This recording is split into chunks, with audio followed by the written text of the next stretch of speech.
Good afternoon sir. मेरा नाम प्रशांत सिंह है और आज का मेरा टॉपिक है भारत में स्थानीय स्वशासन। तो एक फेमस सेइंग या फिर कथन है कि India can be ruled from the centre but it can not be govern from the centre. So इसका मतलब ये है कि ऊपर से शासन तो कर सकते हैं लेकिन सही तरीके से नीचे उसको क्रियान्वित नहीं कर सकते हैं। महात्मा गांधी ने भी इस संदर्भ में कहा है कि भारत की आत्मा गांव में बसती है, लेकिन इसीलिए भारत को गांव से ही संचालित और वहां से ही सब कुछ करना चाहिए। तो इसी को ध्यान में रखते हुए स्थानीय स्वशासन का भारत में एक अलग ही महत्व है। और प्राचीन काल से देखा जाए तो वैदिक काल से ही सभा समिति की बात की जाती है। और इसके साथ ही साथ आगे देखें, मौर्य काल में, चोल काल में और गुप्त काल में भी स्थानीय लेवल पे, स्थानीय स्तर पर सरकारें बनी रही हैं। जैसे मध्यकालीन में आते हैं, थोड़ा सा सामंतवाद और ये सब चीजें रहती हैं जिसमें स्थानीय स्वशासन शायद थोड़ा कम होता है। लेकिन जैसे हम लोग आधुनिक काल में आते हैं तो लॉर्ड रिपन को भारतीय स्वशासन का जनक भी कहते हैं। 1882 में इन्होंने कहा था कि भारत को नीचे से ही, जमीनी स्तर से ही रूल किया जा सकता है। तो इस हिसाब से देखा जाए तो भारत का संविधान लागू होने के बाद ऐसा कोई प्रोविजन नहीं किया गया जिससे कुछ स्थानीय स्तर पर कुछ सुधार किए जा सके। लेकिन 1952 में एक प्रयास किया गया सामुदायिक विकास कार्यक्रम। उसके तहत कुछ ग्रामीण स्तर पर या फिर लोकल लेवल पर प्रयास किया गया। इसके उपरांत देखें तो बलवंत राय मेहता कमेटी 1957 बनी।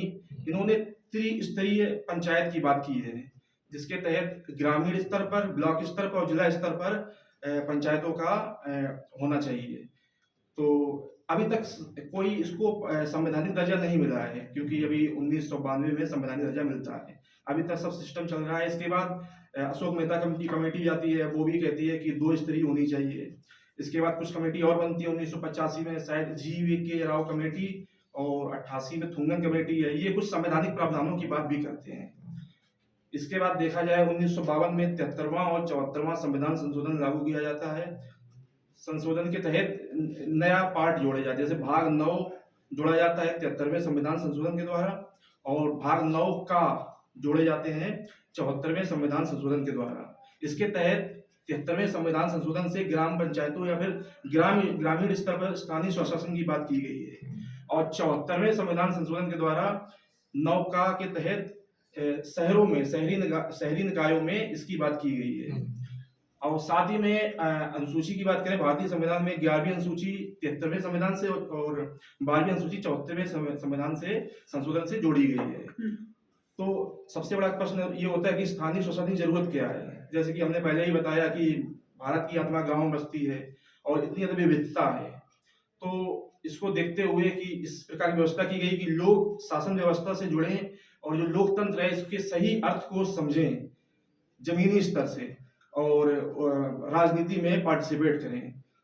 तो इस प्रकार व्यवस्था संविधान में की गई है।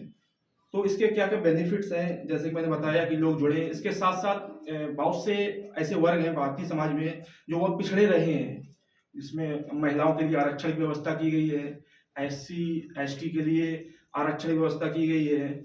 और ऐसे लोग जो कभी पिछड़े रहे हैं, उन्होंने कभी इस चीज को भाग नहीं लिया, इस चीज में आए नहीं है, स्थानीय स्वशासन या फिर राजनीति में आए, तो इसकी हेल्प से कुछ ना कुछ वो लोग आगे बढ़ पाए और इसमें पार्टिसिपेट कर पाए।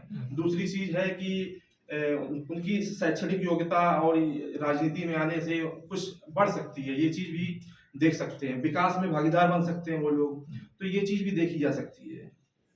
कुछ चुनौतियां भी स्थानीय स्वशासन में देखा जाए भारत में आई, जैसे कि इसको लागू किए लगभग 30 साल से ज्यादा हो गया है, लेकिन अभी भी कुछ चुनौतियां हैं जमीनी स्तर पर देखा जाए। जैसे कि भारत में भ्रष्टाचार बहुत ज्यादा है। भ्रष्टाचार को देखते हुए देखा जाए, बहुत ज्यादा पैसा का बोलबाला है। ग्राम प्रधान बनने के लिए लोग पैसा देते हैं और बहुत चीजें ऐसी हैं जो सही नहीं है।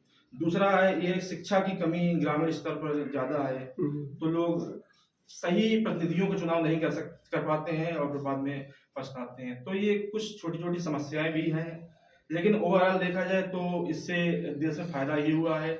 महिलाओं को आरक्षण से महिला भी इस क्षेत्र में सशक्त हुई है और जो पिछड़े तबके हैं उनको भी कुछ ना कुछ फायदा मिला है। That's all. Very good.